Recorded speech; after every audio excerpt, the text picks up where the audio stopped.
O Espírito Santo talvez seja um dos personagens mais mal compreendidos da divindade. A maioria das pessoas não tem dúvida quanto à pessoalidade do Pai e a do Filho. Porém, e quanto ao Espírito Santo, é ou não um ser pessoal? Qual sua função no plano de salvação? Vamos deixar que a Bíblia nos ajude a entender. João, capítulo 14, verso de número 16 e 17, diz assim: E eu pedirei ao Pai, e Ele lhes dará outro Consolador, a fim de que esteja com vocês para sempre. É o Espírito da verdade, que o mundo não pode receber, porque não o vê, nem o conhece. Vocês o conhecem, porque Ele habita com vocês e estará em vocês. Jesus estava prestes a cumprir sua missão na terra e voltar para o céu. Então, ele faz seu discurso de despedida. E nesse discurso, Jesus deixa claro que ele iria, mas que o Espírito Santo viria para estar ao lado de todos os seus seguidores. Alguns tentam, de forma equivocada e sem fidelidade ao texto bíblico, dizer que o Espírito Santo é uma força, uma energia, um poder impessoal. Mas será se isso procede? Observe bem a relação que João faz do Espírito Santo com as outras duas pessoas da divindade, o Pai e o Filho, evidenciando assim que o Espírito Santo também é um ser pessoal e não uma mera energia. Outra forte evidência está nas duas palavras que João usa para se referir ao Espírito Santo. São elas outro e consolador. A palavra outro vem do grego allos, que quer dizer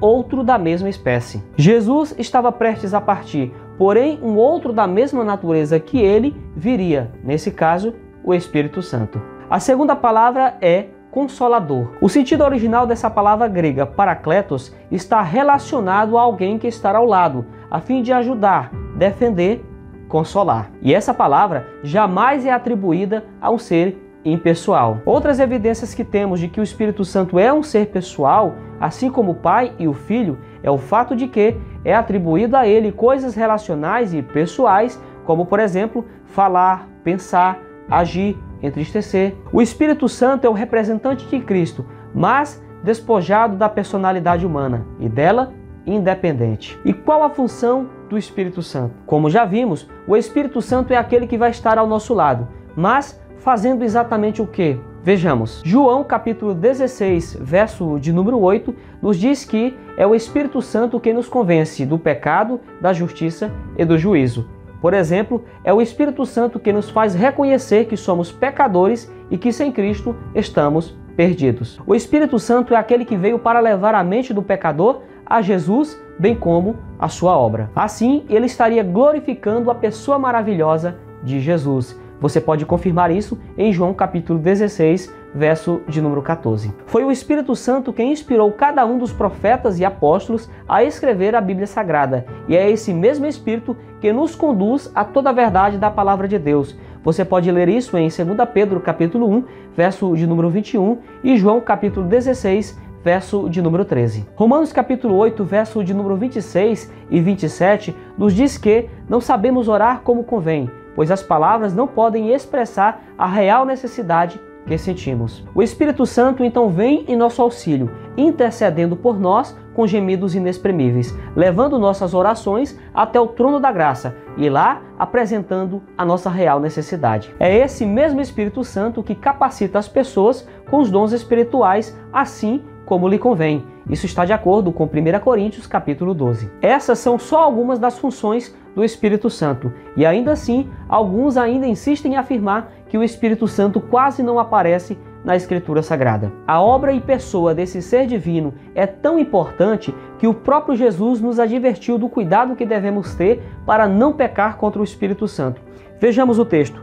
Mateus capítulo 12, verso de número 31, diz assim: Por isso digo a vocês que todo pecado e blasfêmia serão perdoados aos homens, mas a blasfêmia contra o Espírito Santo não será perdoada.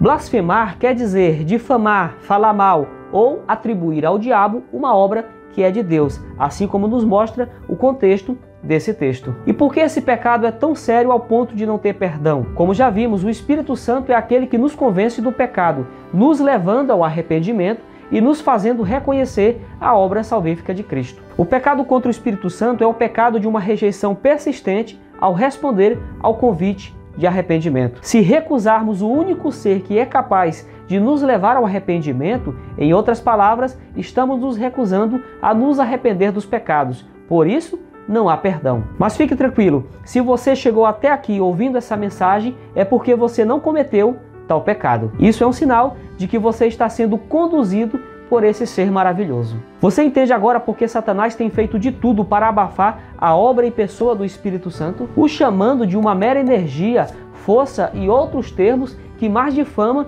do que exalta a obra desse ser divino. Eu preciso lembrar a você que há de chegar um dia que o Espírito Santo será retirado da terra, evidenciando assim que a oportunidade de salvação se encerrou. Isso está de acordo com Gênesis capítulo 6, verso de número 3 e Apocalipse capítulo 22, verso de número 11. Por isso eu apelo a você, não rejeite o convite do céu, feito pelo Espírito Santo. Hoje ele te convida a aceitar a Jesus como Senhor e Salvador da sua vida. Permita que ele faça morada em seu coração e seja por ele conduzido à salvação.